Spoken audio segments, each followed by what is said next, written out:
On est dans un petit village perdu, ouais, en Lorraine, et du coup aujourd'hui on est sur les traces d'une légende en fait, ce qu'on appelle ici, qui est surnommé le mage en fait, donc qui aurait été à l'origine d'une secte. Du coup, donc pour le moment en fait, on est sur un site qui est assez particulier où il y a pas mal de statues, pas mal de gravures, certainement ésotériques. Alors on suppose que c'était un endroit où il se passait des cérémonies ou des sabbats ou des choses comme ça.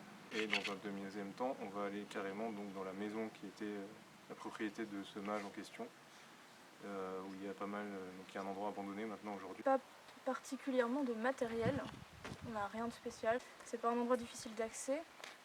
Par contre, on vous rappelle que l'urbex est une pratique qui est interdite. Donc on va pas mettre le lieu exact sur Nurtrip, enfin on va pas le localiser. Et vous êtes responsable de ce que vous faites et de ce qui vous arrive, donc ne vous mettez pas en danger et ne faites pas n'importe quoi. En cet agréable début d'après-midi, nous arrivons à Marsal pour visiter une maison abandonnée. Je réalise alors que c'est un endroit que je connais, et sans savoir l'histoire que vous allez entendre, j'emmène notre trio vers un site bien étrange. Ce que vous allez voir et apprendre est la source de nos recherches personnelles.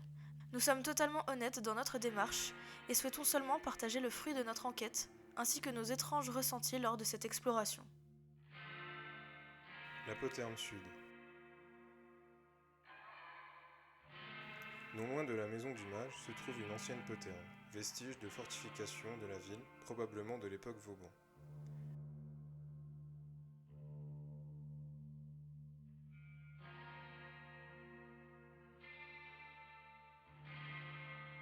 À l'arrière de celle-ci se trouve un mur entièrement sculpté de symboles ésotériques, de statues aux traits démoniaques.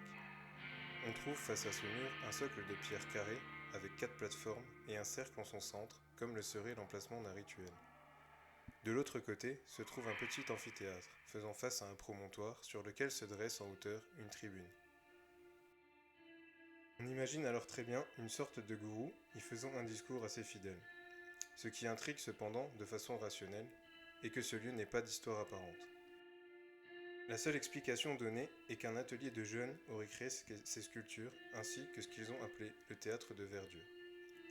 Mais rien n'explique pourquoi on y trouve la présence de symboles ésotériques, de scènes insensées ni de mosaïques. On ne retrouve d'ailleurs pas non plus de photos, articles ou quelques preuves que ce soit concernant cet atelier de jeunes, alors qu'on pourrait aisément s'attendre à une photo d'eux posant fièrement devant leur œuvre. Nous pénétrons alors sans difficulté, étrangement, la maison du mage, déjà ravagée par d'autres visiteurs.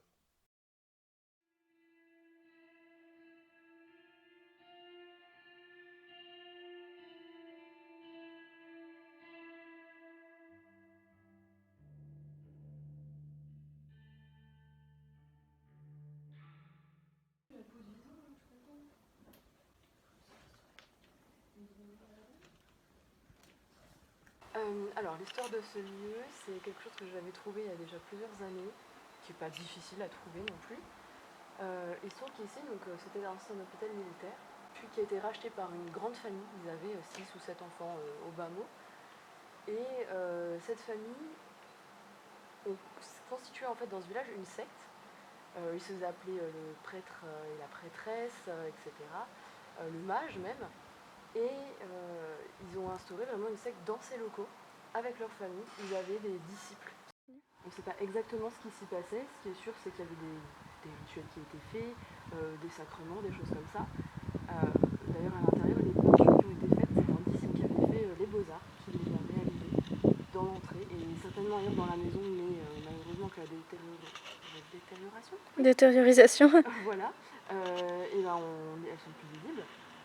Mais en tout cas, c'est assez beau. Et dans les années 70-80, d'ailleurs mes grands-parents s'en souviennent, vous pouvez demander aux vôtres s'ils s'en souviennent également, ces gens se sont rendus à la gendarmerie pour signaler la disparition de 2 de leurs plus jeunes enfants, âgés d'une dizaine d'années, dont un qui était handicapé, en tout cas c'est ce qu'ils ont dit. Et ils ont dit que c'était donc des forces magiques qui étaient venues les enlever, leur demandant des secrets magiques qu'ils détenaient, etc. Super idée d'aller à la gendarmerie pour parler de ça d'ailleurs. Voilà, non mais voilà, à mon avis ils étaient tellement perchés que ils se sont même pas rendus compte de leur connerie. Et donc évidemment la gendarmerie ne le prend pas du tout au sérieux, mais ils entament quand même des recherches. Sachant aussi qu'à l'époque ces gens-là n'avaient pas forcément déclaré la naissance de leurs enfants en mairie. Donc il n'y avait aucune trace de ces enfants. Voilà, ils ont retourné la maison, ils ont quand même fait des fouilles.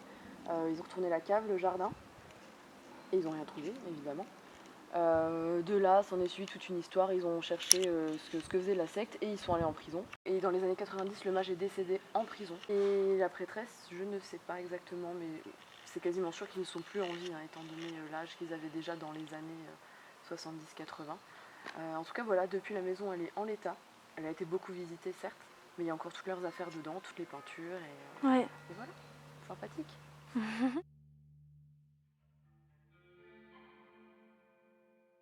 Il fut un mage qui autrefois tissa une toile de mystère.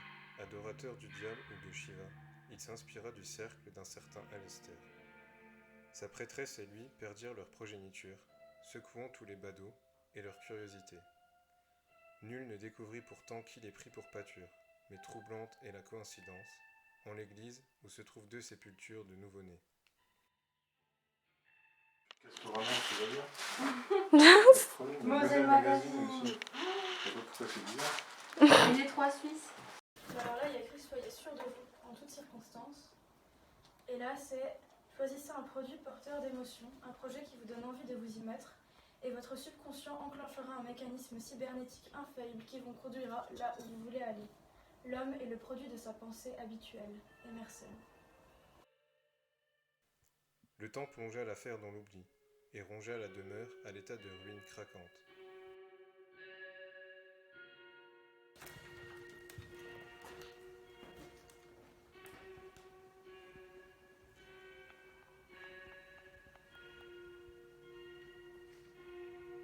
Quelques aventuriers s'y risquent encore, pour leurs yeux et leurs sensations, car palpables y sont les odeurs de soufre surgissant comme avertissement, au milieu de landaux et poupées angoissantes. Du coup, tu te sens comment toi ici? Ça dépend des pièces, c'est très bizarre en fonction de là où tu passes. Ouais. Il y en a certaines qui sont très glauques, mais après il y en a certaines dans le noir, donc du coup ça joue aussi. Mais ouais, il y a des atmosphères très différentes en fonction des endroits. Bon, on est quand même trop à être d'accord que quand on va un peu plus vers là-bas, c'est pas du tout agréable en fait. Il y a quelque chose de... Ça dépend de la sensibilité de chacun, je pense, mais... C'est ça, ouais. Il y a un truc... Enfin, moi, je suis pas super ouvert, mais je sens quand même qu'il y a pas mal d'ambiance qui change en fonction des endroits de la maison. le fait aussi, peut-être, bon, on est un petit peu influencé par le fait qu'on savait déjà à quoi s'attendre en venant, mais tout se ressent fois 1000 ici, j'ai l'impression. C'est un peu bizarre. C'est pas un endroit super agréable Non. À visiter au niveau sensation en fait. Non. Et pourtant c'est beau, il y a des endroits cool, des trucs cool à voir et tout. Et... Bah, y a pas mal de mise en scène aussi, des gens qui sont passés avant, donc oui, voilà. Ça rajoute encore au côté assez glauque. C'est sûr que quand tu rentres et que tu vois toutes les peintures en bas et tout, enfin... Ouais, ça plonge directement dans une atmosphère. Complètement, c'est un truc de dingue. Un état d'esprit particulier direct. C'est ouf.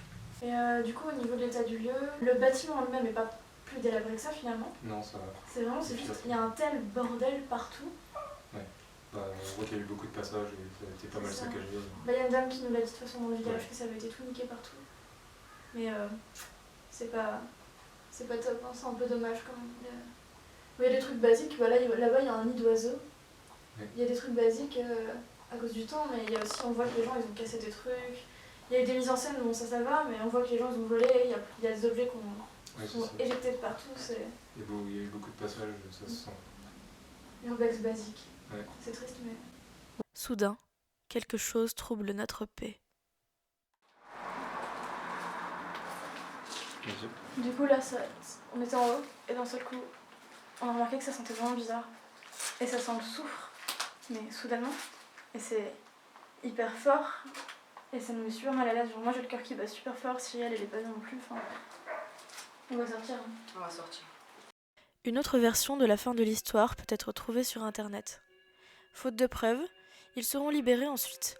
Ils partiront s'installer sur Paris, mais Maurice reviendra à Marsal chaque année, entre octobre et novembre, où il continuera à dire aux habitants que ses enfants ont été volés par les 72 supérieurs inconnus, et que pour les retrouver, il lui demande de livrer son secret de la statue qui parle, ou pour voir l'invisible selon les sources. Les 72 supérieurs inconnus ou 72 démons de la Goétie.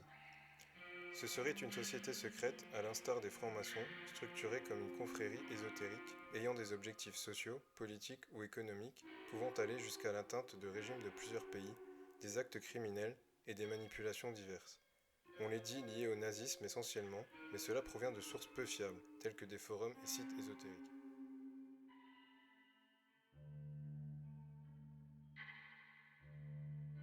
Bien évidemment, cette histoire nous a beaucoup affectés. Le soir, nous sommes rentrés chez nous terrorisés. Nous avons ressenti l'odeur pesante de soufre de longues heures. Et aujourd'hui, lorsqu'on en reparle, nous avons encore le frisson dans tout le corps.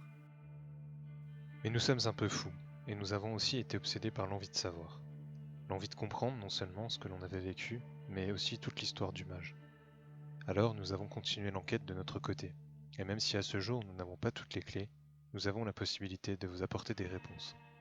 Mais ça, ce sera dans un épisode suivant. Et ça sera aussi dans une saison prochaine. À très bientôt avec Nir